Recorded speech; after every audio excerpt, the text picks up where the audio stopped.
बैठ जाओ प्लीज बैठ जाओ। भाई साहब हाथ लगाओ मंत्री जी।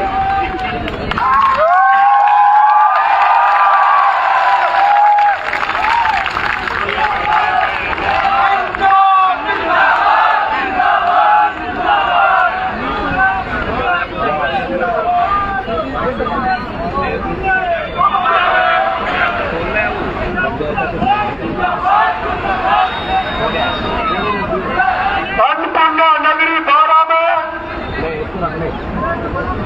जन क्रांति यात्रा की शुरुआत के पहले अगले दिन जिस तरह से बारा जिले का सैलाब यहां उमड़ा है, जन क्रांति यात्रा की शुरुआत कल होगी, लेकिन उसका आगाज तो बारा के नागरिकों ने, बारा के लोगों ने आज ही कर दिया है।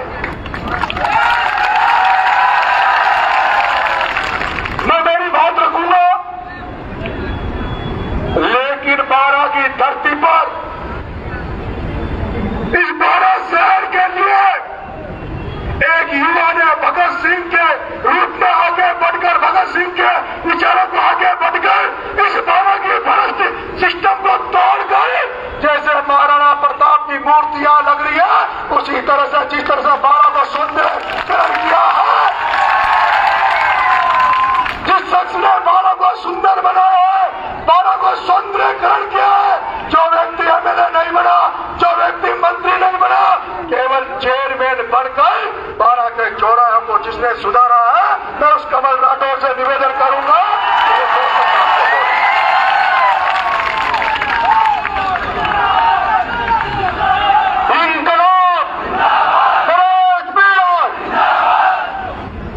राजस्थान की राजनीति में आमूल परिवर्तन करने वाले, राजस्थान की राजनीति में बारा जिले का नाम रोशन करने वाले, क्रांति की शुरुआत करने वाले, भगत सिंह के विचारों को आगे बढ़ाने वाले और जनता के लिए खड़े होने वाले हमारे भाई नरेश मीणा जो हमारे बारा जिले की साथ हैं, उनका अन्नपूर्णा नगरी बारा में सबसे पहले मैं बारावासियों की तरफ से हार्दिक स्वागत और अभिनंदन करता हूं। और पूरी बारा की तरफ से मैं भाई नरेश जी को आश्वस्त करता हूं कि आपने जो बीड़ा जनता के हितों के लिए उठाया है, जनता के भले के लिए बड़े बड़े राक्षसों से, बड़े बड़े शहंशाहों से लड़ने की जो आपने बीड़ा उठाया है, उसमें बारा की जनता का बच्चा बच्चा आपके साथ खड़ा है और बिना किसी राजनीतिक रुकावट, बिना किसी राजनीतिक बंधन और किसी भी तरह के बंधन तोड़ के हमेशा 24 घंटे आपके साथ बारा की जनता खड़ी रहेगी। मैं आपको बारा की तरफ से विश्वास दिलाता हूं। नरेश जी की रैली में भाई साहब राजेंद्र जी गोड़ा जो पूर्व मंत्री है, मैं उनका भी स्वागत करता हूं और उनको भी धन्यवाद देता हूं।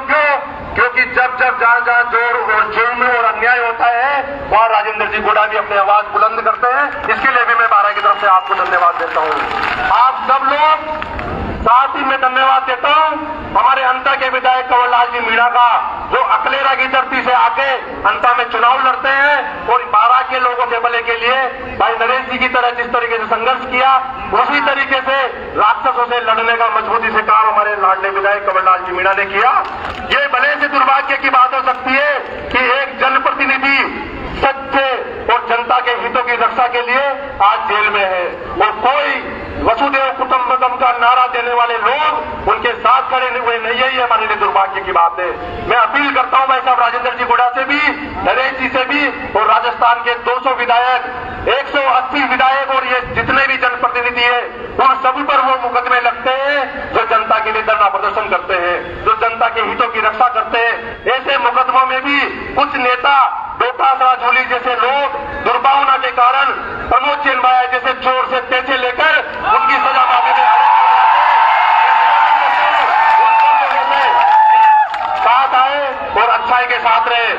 और मैं एक और बात बताना चाहता हूं कि जिस तरीके से हमने संघर्ष किया, जिस दौर से हम गुजरे, मैंने पहले भी कहा है कि अभी थोड़े दिन पहले रैली में कुछ लोग रोते हुए नाटक कर रहे थे।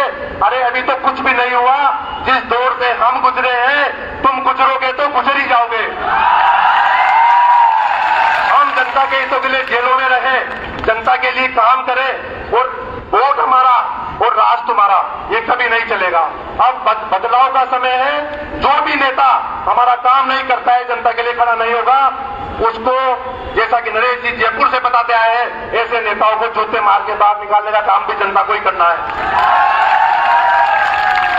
तो समय ऐसा था कि कोई व्यक्ति बारह के लोगों को प्रताड़ित करते थे। कुछ लोग गैंग बनाकर नेतागिरी करके बारह के लोगों को डराते थे, धमकाते थे। कोई उनके खिलाफ बोलता ही नहीं था। लेकिन आपके भाइयों ने, आपके बेटों ने, नरेश जी ने, हमने सबने बहुत संघर्ष किया और उस विरोध की ऐसी चिंगारी जलाई जो आज पूरे राजस्थान के नेता घबराए हुए हैं अकेले नरेश मीणा से। ये बारह की ताकत है। जो कहते थे इन आंधियों में पर न खोला जाएगा, जो कहते थे इन आंधियों में पर न खोला जाएगा, जो इस बात से खुश रहते थे कि हमसे लब न खोला जाएगा, उनको बता दिया हम तूफानों से डरने वाले लोग नहीं, कातिल को मरते दम तक कातिल ही बोला जाएगा। मैं भाई साहब नरेश जी को ये जो क्रांति यात्रा शुरू कर रहे हैं उसके लिए बहुत बहुत शुभकामनाएं देता हूं और पूरी तरह से आपके साथ खड़े हैं। पूरे बारह के साथ पूरे राजस्थान में बदलाव आए, एक अच्छी व्यवस्था बने, सही व्यवस्था बने, जनता का राज आए, जनता का सुंदर राज आए, इसके लिए आपके साथ खड़े हैं। मैं निवेदन करता हूं नरेश जी से कि वो अपनी बात, मैं राजेंद्र जी गुड़ा पूर्व मंत्री महोदय से भी निवेदन करना चाहूंगा कि वो भी हमारे बारह के लोगों को संबोधित करें और उनका एक भाषण जो पहले किसी मंच पे दिया था उसको जरूर मैं निवेदन करूंगा दोबारा कहे कि हमारे बारह के लोगों को भूलने का। मैं आपको बताना चाह रहा हूं, मैंने आजादी के बाद 400 किलोमीटर तक सुबह 7 बजे से ये यात्रा चली और आज तक साइन कोटा के अंदर इतनी बड़ी रैली जो जयपुर से चलकर लगातार 14 घंटे से चल के आए हैं, उन सभी नौजवानों को जयपुर से चल के यहाँ तक पहुंचा, उनको बहुत बहुत धन्यवाद देता हूँ, उनके जज्बे को सलाम करता हूँ। और एक बात बताना चाह रहा हूँ, चाणक्य ने कहा था कि जब राजा व्यापारी हो जाएगा तो जनता भिखारी हो जाएगी। ये चाणक्य ने कहा था और हमारे उससे बड़ा शास्त्री हिंदुस्तान में हुआ कि जब राजा व्यापारी हो जाएगा तो जनता भिखारी हो जाएगी। और आपने उस व्यापारी राजा का इलाज कर दिया, इसके लिए आपको सैल्यूट करता हूं। दूसरा, भाई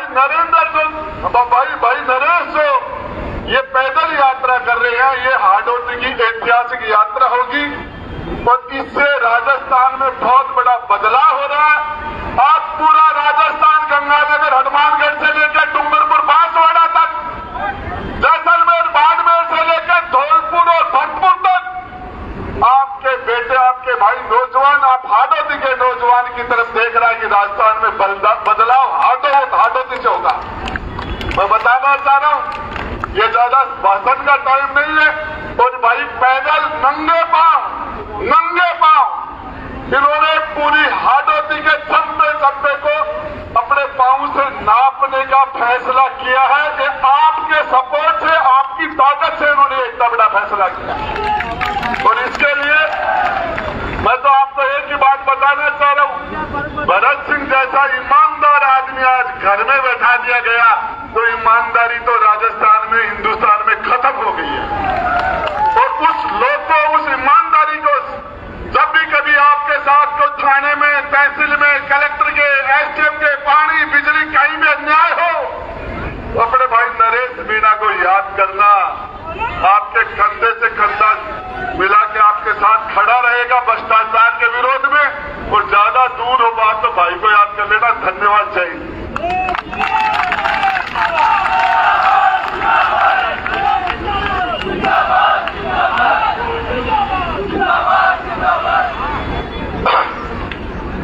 राम राम साहब, कल मैं जन क्रांति यात्रा की नंगे पैर हमारे जो कामखेड़ा के बालाजी है वहां से 12 बजे कल पद यात्रा पूरी हाड़ौती से होके पूरे पूर्वी राजस्थान से होके जयपुर होते हुए टोंक तक इसका पहला दौर रहेगा। ये नगर भोट टोंक में मेरे जो देवली उनियारा जहाँ मुझे 60,000 वोट देकर वहां की जनता ने जो आशीर्वाद दिया है, ये छपरा के बॉर्डर से तो ये यात्रा शुरू होगी और हाड़ौती से होके पूर्वी राजस्थान में घूमती घूमती जयपुर होते हुए कई विधानसभाओं को नापते हुए देवली उनियारा में नगर कोट में उसी जगह इस यात्रा का पहले दौर का समापन होगा, जहां नरेश मीणा के 8 महीने जेल में रहने के बाद दौरान जहां नरेश मीणा की रिहाई को लेकर एक बहुत बड़ी सभा हुई थी। जन क्रांति यात्रा क्या है और हमने इसमें भगत सिंह का नाम क्यों जोड़ा है, हम इंकलाब का नारा क्यों लेकर आगे बढ़ रहे हैं, उसको तो मैं आपको बताऊंगा ही। लेकिन ये जो पद यात्रा निकलेगी, ये केवल भगत सिंह के नारे लगाने से इसमें हम जो चाहते वो नहीं मिलेगा। भगत सिंह की तस्वीर लेके घूमने से हम जो चाहते हैं वो हमें नहीं मिलेगा। हमें भगत सिंह का वो मार्ग भी अपनाना पड़ेगा जो भगत सिंह ने मार्ग अपनाया था, और वो माता त्याग का, बलिदान का, अहिंसा का, सत्याग्रह का। इसलिए ये यात्रा बलिदान मांगेगी, ये यात्रा खून मांगेगी, ये यात्रा पीड़ा मांगेगी, ये यात्रा हमें जब पैदल चलेंगे तो हमारे पैरों में छाले मांगेगी, हमारे शरीर की एक एक बूंद जब पसीने में बहेगी, और जब जनता को लगेगा कि जो भगत सिंह जेल में रहते हुए चाहता था कि हजारों भगत सिंह फिर से देश में पैदा हो, तो भगत सिंह जहां कहीं भी होगा तो देखेगा कि भगत सिंह वाकई में फिर से आ गए। इसलिए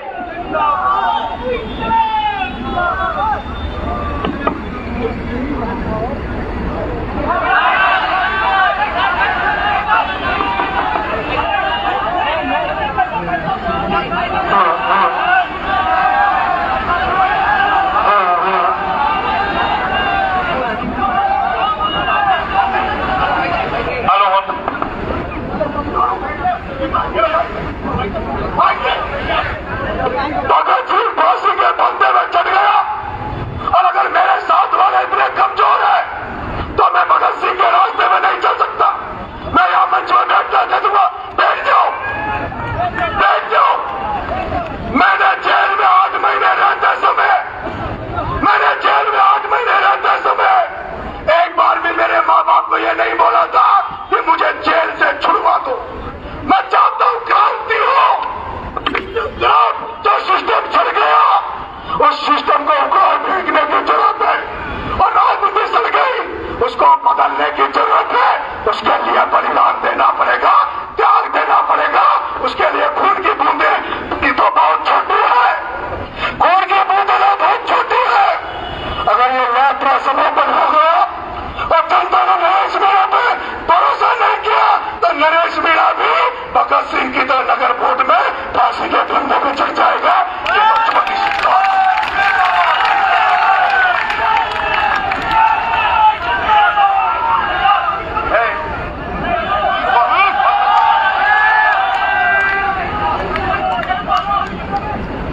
आगे आगे ठीक है, फिर हटा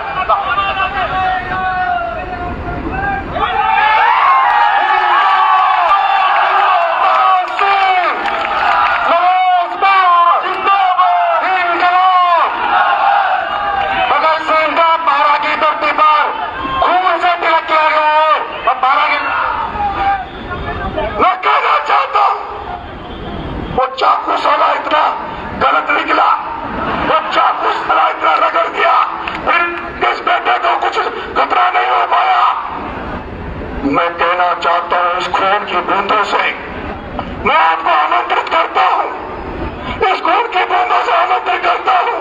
अगर आपको लगता है कि इस बेटे में सच्चाई है, ईमानदारी है, ये राजस्थान की राजनीति में कुछ कर गुजरना चाहता है, सड़े गले सिस्टम को हटाना चाहता है, ये राजस्थान की राजनीति को और पूरे राजस्थान की तस्वीर को बदलना चाहता है, तो कम खेड़ा बालाजी पे इस भगत सिंह को आशीर्वाद देने आ जाना मेरे भाई। धन्यवाद। चलो चलो चलो।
चलो आगे जो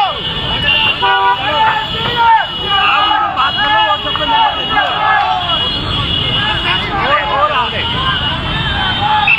100% पैसा आप बिल्कुल आपको एक बार उनसे बात करिए रूम ले लो आपको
ये बताएगा रास्ता तो चल भाई चल चल भाई रास्ता कौन बताएगा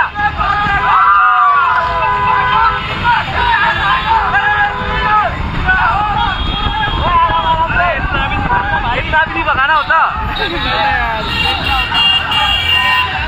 स्पीड बंद रहेगी हो सके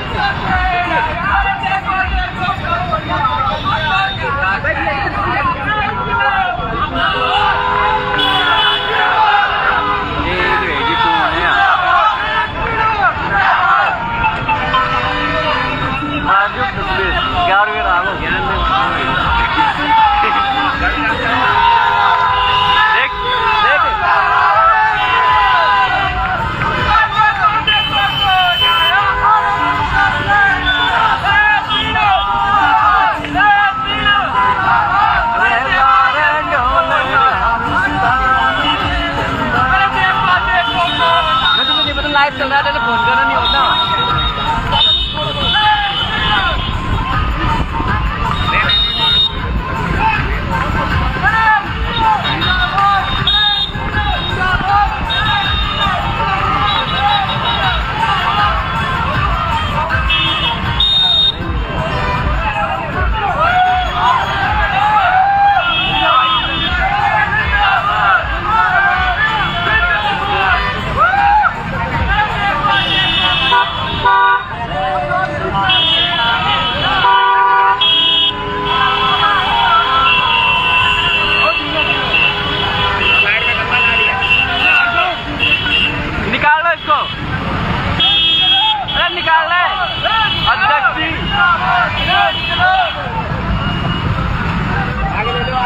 निकाल लो